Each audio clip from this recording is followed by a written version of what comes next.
At kaya ang kanyang kapatid na babae, si Chloe, Lola at Chef ay handang pasayahin si Lindsay ng mga bagong putahe. Ano ba ang gusto niya? Oh, gusto niya ng donut, pink glazed donut. Well, handa na si Chloe na tapusin ang gawain. Kumpiyansa rin ang chef sa kanyang kakayahan. Well, gusto rin ni Lola na pasayahin ang kanyang apo. Kinukuha niya ang masa at nagsisimula siyang punuin ang maliliit na hulmahan ng donut nito. Sina Lola at ang chef ay nagsimula ng magluto ng kanilang mga putahe. Pero ano ang tungkol kay Chloe? Mukhang kakaiba ang kanyang masa. Nagpasya siya na ang kanyang mga donut ay magiging makulay. At sa makulay na dough na yon, napuno niya ang lahat ng molde at nagsimulang magluto. Oh, natutuwa si Lola na napakamalikhain ni Chloe at nagsusumikap. Pero parang hindi masyadong masaya ang chef. Sige, tingnan natin kung ano ang meron siya. Kumukuha siya ng donut at nagbubutas dito. Mukhang cute. Ngayon, inilagay niya ito sa tusok at nilagyan ng asul na glaze sa tusok. Tingnan mo, may bagong mga mata at sungay at mukhang unicorn. Masaya ang chef sa ginawa niya. Nag-rush sa Jurisdicciones sing sa singkons ano ang nangyari. Oo, ang bango ng donuts. Nilagay niya sa plato pero mukhang hindi pa yon. Pink na glaze at isang brush. At ngayon, tatakpan niya ng glaze na ito ang lahat ng donuts. Oh, tingnan mo yan. Matamis at makintab na patong. Pero may iba pang plano si Lola.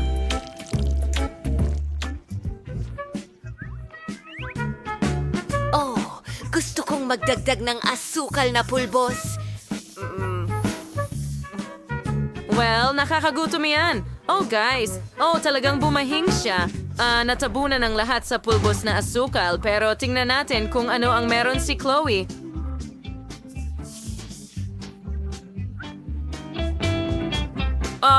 Tingnan mo kung gaano kaliwanag ang kanyang mga donut.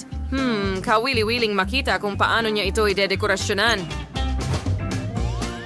Sige, kumuha siya ng dilaw na glaze ng saging at ibinubuhos sa itaas. Kung tutuusin, hindi pa masyadong kaya-aya tingnan. Oh, pero sa strawberry, gumaganda na.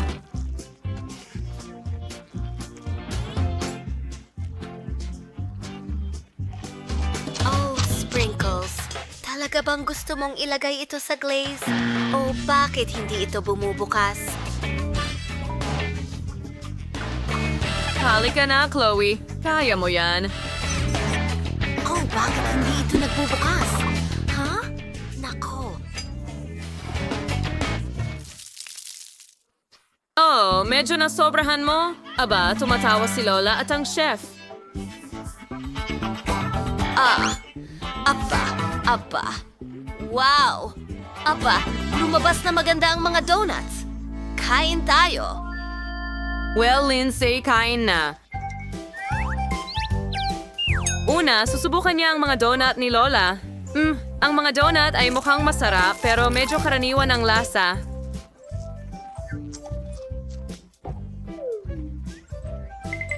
Sige, magpatuloy tayo. Ito ang mga donut mula sa chef na mukhang maliliit na unicorn. Tamang-tama sa tingin at sa lasa rin. Ngayon, tingnan natin ang kay Chloe.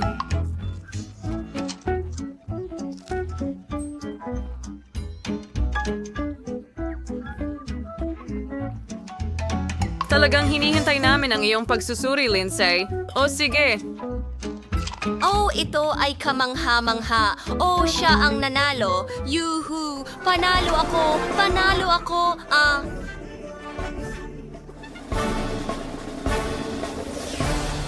Gusto ni Lindsay ng pizza sa pagkakataong ito. Oh, tingnan niyo ang kumpiyansa ng chef at ang kakyutan ni Chloe. At medyo kumpiyansa rin si Lola.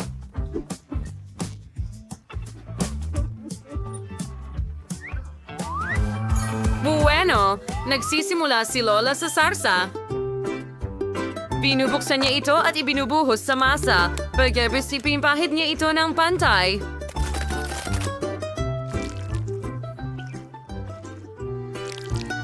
At syempre, nagkudkod siya ng keso sa ibabaw. Lola, ayan na ba lahat? Oh, hindi. May pepperoni siya sa ibabaw at inilalagay na ito sa oven. Ganun lang. Oh,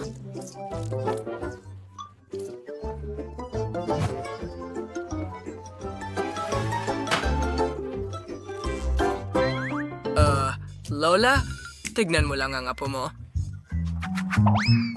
medyo napansin ng chef na parang hindi alam ni Chloe kung ano ang gagawin sa masa. Ano kaya ang lulutuin niya ngayon? Oh, si Lola ay laging nandyan para tumulong.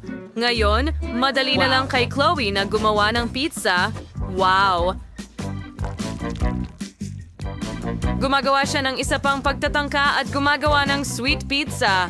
Oh, ano ang susunod? Skittles? Aba, ito ay nakakagulat. Sa tingin ko, alam ko na ang gusto niyang gawin. Gusto niyang gumawa ng rainbow pizza. Interesante. Ano kaya ang lasa nito?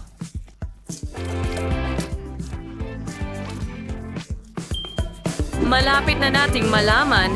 Aba, naghihintay si Chloe na matapos ang kanyang gawain. At paano naman si Chef? Oo, hindi siya masyadong natutuwa sa lahat ng mga eksperimento, pero itim na ang kanyang masa ngayon. Tingnan mo yan.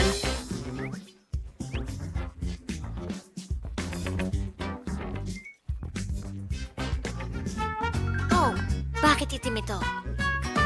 Well, nagulat din sina Granny at Chloe, pero tingnan natin ang susunod na gagawin ni Chef. Ikinakalat lang niya ang masa, pinaplatito ng ganito. Hindi masama. Oo nga.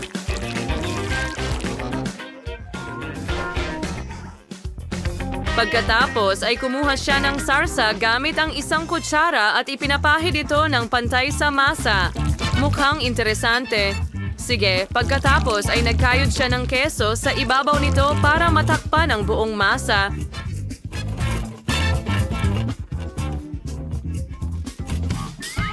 At ano yun, Chef? Magdadagdag ka ba ng seafood? Sigurado ka bang talagang gusto ito ni Lindsay at ma-appreciate niya ito? Sanggol pa naman siya. Oh, ilang kamatis sa ibabaw din. Oh, mahusay na trabaho. Sige, tigilan na ang palakpak. Sige, ilagay na rin natin ang iyong pizza sa oven, Chef. Ang pizza ay napakakulay at ang pizza ni Lola ay napaka-ordinaryo. Chef, kumusta ka naman? Handa na ba?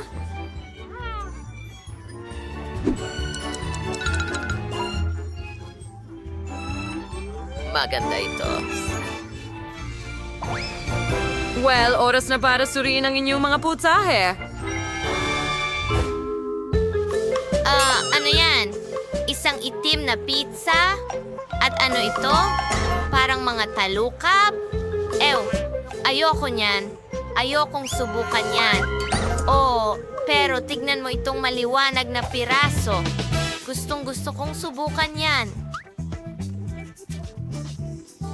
Ano sa palagay mo, Lindsay? Nagustuhan mo ba ito? Well, hindi naman ganun kasarap. Okay, tingnan natin. Kumusta naman ang pizza ni Lola? Oh, nakita mo ba yon? Gustong-gusto talaga ni Lindsay ang pizza ni Granny. At nanalo si Grandma. Binabati kita, Granny. Ngayon gusto naman ni Lindsay ng burger.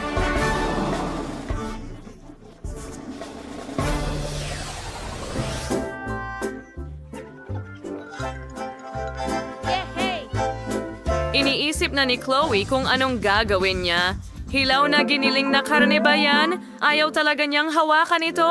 Pero may naisip siya. Kumuha siya ng 2 burger buns at chocolate paste Nutella, syempre.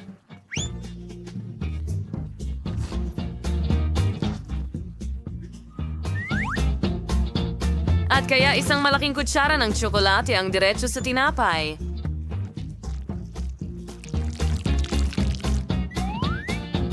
Oh, kukuha na ba si Chloe ng marshmallows ngayon? Oo, mukhang hindi masyadong maganda ang ideya. Kinuha ni Grandma ang mga bun at nagdesisyon na iprito ito ng bahagya para maging sobrang malutong. Tingnan mo iyon. Magandang ideya. At ano naman ang tungkol sa chef? Wow, inihagis niya ang mga buns sa langit kaya bumagsak ang mga ito diretso sa grill. Perpektong target. Oh, chef, ang galing mo talaga. Samantalay sila ay kinikiraaling ka ng giniling na Kierner at sinusubukang gumawa ng mga giniling na patty. Ganyan lang. Nako, Lola, huwag kang matulog. Sige na, gumising ka. Okay, biniligtad na ito. Oh, anong ginagawa mo, Chloe? Well, si Chloe natin ay nagluluto ng marshmallows sa loob ng bahay gamit pa ang bukas na apoy. Mukha man itong masaya pero malinaw na delikado ito. Ang mga marshmallow ay mabilis na naihaw at natakpan ng balat. Pagkatapos ay inilagay niya ang 6 na marshmallow direkta sa burger. Ano? Idinagdag ni Chloe ang marmalade sa lahat ng ito? Pagkatapos, pinipi niya ang burger mula sa itaas. Hindi ito mukhang masarap kung tatanungin mo ako. Well, kung ano ang gusto ni Chloe at kung ano ang hinahanap ni Lindsay. Sige, pero ipinrito na ni Chef ang mga cutlets at nasisiyahan sa kanilang amoy. Oh, aba, interesante. Kinuha niya ang bacon at nagpa siya ring iprito ang 4 na hiwa.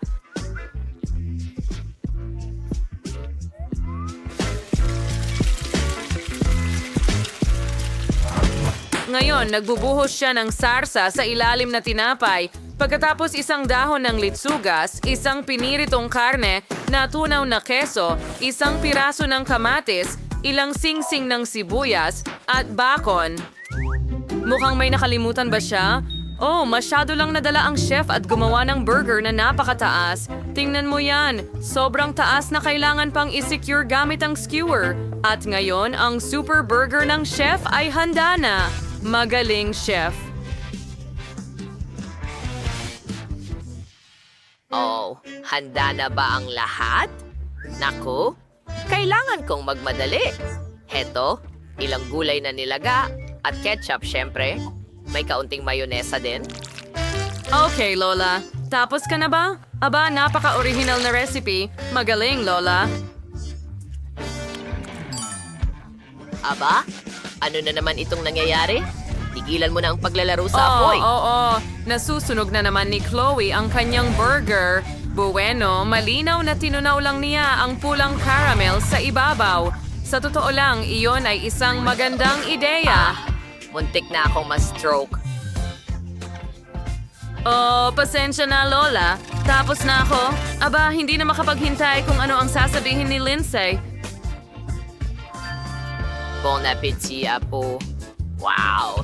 Oh, si Lindsay ay napamulagat sa dami ng nasa mesa. Kaagad niyang napansin ang matangkad na burger mula sa chef. Aba, kahanga-hanga. At kumusta naman ang lasa? Hindi masama.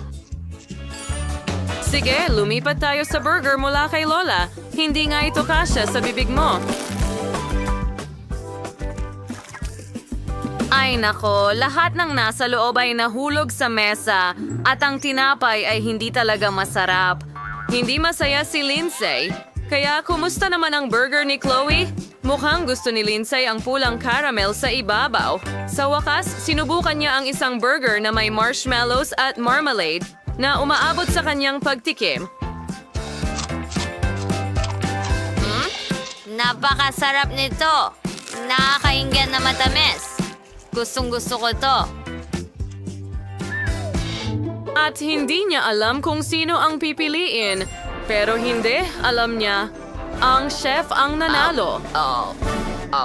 Nagustuhan mo ba ang Kaya una sa lahat, gusto ko ng cake na ganito. gaya ng nasa larawan? Oh, gagawin natin yan. Okay, cake? Magaling ako dito. Oh, ano? Cake. Gagawin ko na ngayon na po. Kailangan mo lang ng kaunting harina. Ilang itlog. Wala na tayong gatas. Tama ba? Sana'y hindi ang pituan. Napakaganda. Hindi ba, Maggie? Bakit mag-aabala kung may mga handa ng cake? Tingnan mo kung gaano sila ka-perpekto. Pero, hindi ito gawa sa bahay.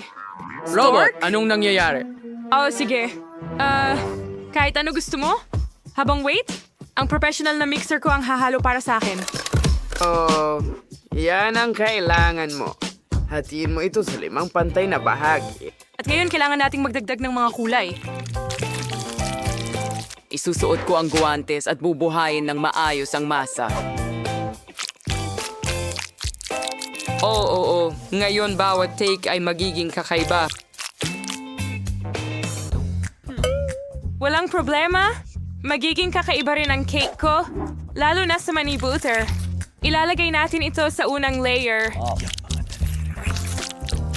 Pagkatapos sa pangalawa rin, kagaya nito? Matitikman mo pa nga. Napakaganda at napakasarap. Ngayon ang pangatlo. Gusto ko pa. Anong bango? Oh, ang sarap! Maggie, anong ginagawa mo? Huwag mong gawin yan. Mas mabuti pang tingnan mo itong homemade na jam ko. Sa tingin ko, ibubuhos ko ang buong garapon sa pie ko. Anong kagandahan? Ano tingin ang aking barong mesh na pinto?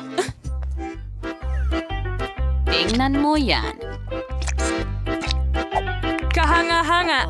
At ang bango. Oras na para pumunta ka sa oven. Iyan na. Sandali lang, si Lola ay matutulog.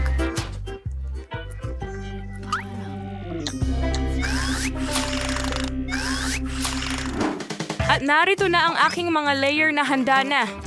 Oras na para buuin ang cake. Gagamitin ko ang bawat layer ng aking lagda na colored cream. At ang mga kulay ay babagay sa mga kulay ng mga layer. Decoration gamit ang cream sa labas.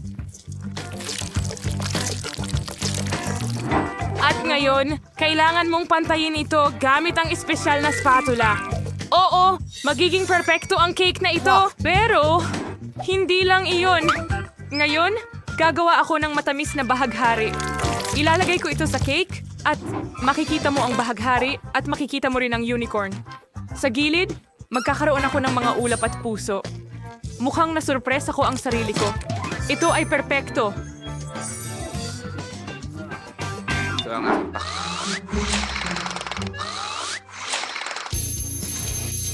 Mag-ingat! Panahon na para kunin ang pie!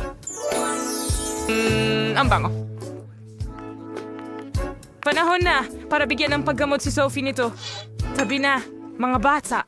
Nandito na si Lola. Ay, naku! Ang ganda ng mga cake nila. Pero ang akin ay talagang pangit. May naisip? Dekorasyonan ko ito ng candy M&M. Heto, Sophie. Subukan mo agad. Wow, gano'ng karaming mga cake. Saan magsisimula? 1, 2, 3. Oh, ito. Subukan natin. Medyo tuyo. Hindi pwedeng walang coke dito. Pasensya na, Maggie. Wow, ito ang pie na strawberry ni Lola. Paano ito? At napakasarap, Lola. Iniidolo kita. Wow, anong ganda nito?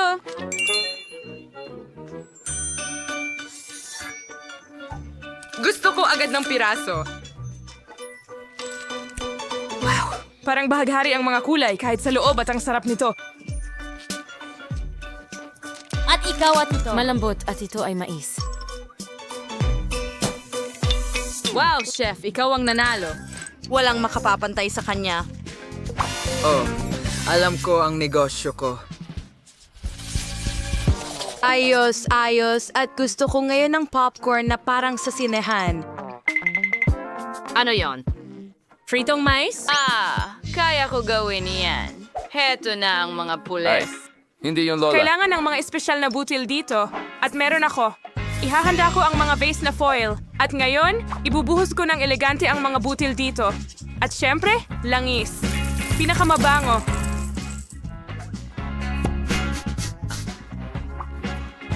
Ibubuhos ko ang mga butil. Ganyan lang. Walang pupuntahan kasama ang mga pangkulay na yan. Tama? Bibigyan nila ng kakaibang katangian ang popcorn. Ito dito. At ito dito. Gawin natin itong bahaghari. Oras na para sa burner. Mag-ingat sa mga butil. Panahon na para kayo'y sumabog. Oh, sapat na iyon. Tingnan natin ang mangyayari. Oh, oo. Pulang popcorn. Ano sa tingin mo, Lola? Ano ang masasabi mo sa mga kulay? Itong mga chef, lahat ay magiging natural mula sa akin. Kunin lang ang mga butil gamit ang bago kong flingin gadget. Ayan na, ang bear cock. Ngayon, maglagay ng kaunting mantikilya sa kawali, kahit na pwede kang magdagdag pa. Ipahid ko ito at ilalagay ang mais doon. Kawawang asukal, gustong-gusto ni Sophie ang matatamis. Oh, ganyan lang tapos tatakpan at maghihintay ako. Oh, mukhang nagsimula na ang proseso. Pumuputok ang mga butil mismo sa kawali. Handa na. Ang weirdo. Banlawan. Panahon na para gamitin ang lihim na sangkap. Tutunawin ko ang marshmallows sa kawali hanggang maging paste ito.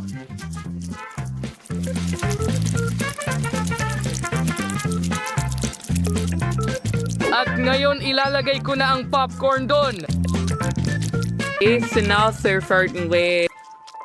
May nakuha akong malagkit na bola ng popcorn o mas tamang sabihin 5 bola ng iba't ibang kulay.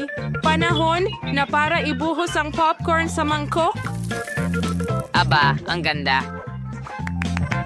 Ano yan, Sam? Popcorn ba yan? Hoy, kunin mo na. Sige na. Nako! Para kayong mga bata. Mabuti na lang at may popcorn ako na kailangan lang initin. Tingnan nyo yan. Sa kawali. At handa na. Ay, oo. Walang kailangang pilitin. Sandali. Anong amoy ito? Ano ang meron ka dyan? Ano? Ang amoy? Naku, mukhang sasabog ito. Yumuko ka. Maggie, ano ang ginawa mo? Hindi ko sinasadya. Popcorn yun. Kailangan kong linisin ito agad-agad. May nakaligtas ba? Isa lang? Naku, pasensya na, Sophie. Sa tingin ko nagda-diet ka ngayon. Ang daming popcorn. At ano ang amoy na yan? Oo, ano yon? Pero nasunog mo ito. At narito ang Totoo popcorn. ba? Subukan natin ito. Ang tamis? Alam mo lahat tungkol sa akin, Lola? Wow! Ano ito? Nagiinas to, mukha itong astig. Grabe! Ang sarap nito! Napakahusay! Ang popcorn na ito ay siguradong karapat-dapat manalo. Oh, isa pang puntos ako ang pinakamahusay. Maraming salamat. At ang susunod na putahe ay pancake. Kaya mo ba ito? Ano yan? Pancakes? Paano ko ito lulutuin? Ay naku, panahon na para idagdag ang mga itlog sa gatas. Itutuklasin ko na lang. Well, alam mo na. At ilalagay ko sila.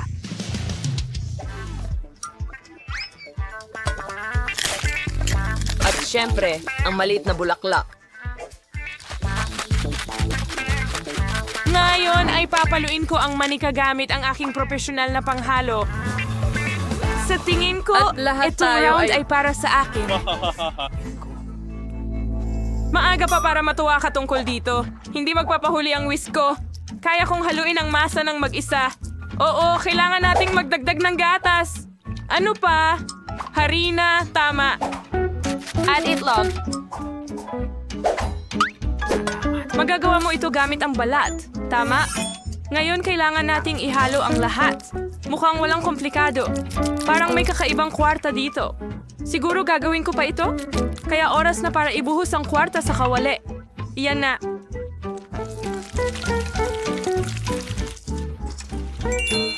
At ngayon kailangan natin ng tsokolating paste.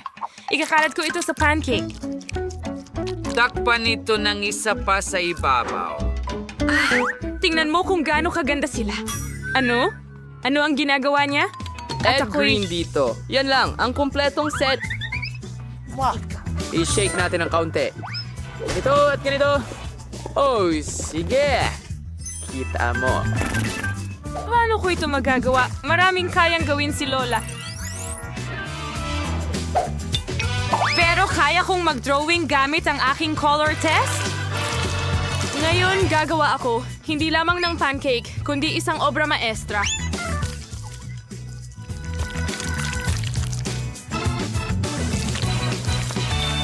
At ngayon, ang huling haplos at handa na ang portrait ni Sophie. Ano? Handa na ang lahat nila? At may ganito akong kakaibang batter. Sige, ibuhos na lang sa kawali. Halika, sumama ka sa akin. Sophie, gutom ka na ba? Higit pa rito, tama na. Huminto na kayo pareho. Oh, hindi. Ano yung amoy na yan? Nasusunog ang pancake ko. Kailangan nating itong baliktarin agad. Makakakuha ka na ngayon. Ano ang amoy? Oh, Maggie, ano na naman ang ginawa mo? Oops! Sa tingin ko, luto na ang pancake ko. Wow! Ang galing ng pagsubok mo. At ang bango. Sandali! May nasunog na naman ba? Pancake ni Maggie, syempre. Nakakatakot nga tingnan. Ngayon oras na para sa pancake na ito. Ito ba ang portrait ko? Wow! Sobrang galing. At napakasarap. Teka lang, ito ay Mga pancake ni Lola. Oo, may tsokolate sa loob. Eksakto kung paano ko ito gusto. Sobrang sarap talaga at hindi mo matigil. Lola, walang katulad ka rito. Ito ang pinakamasarap na putahe. Oh, salamat, Sophie. Tikman mo. Ikaw, mag-subscribe sa Multidude.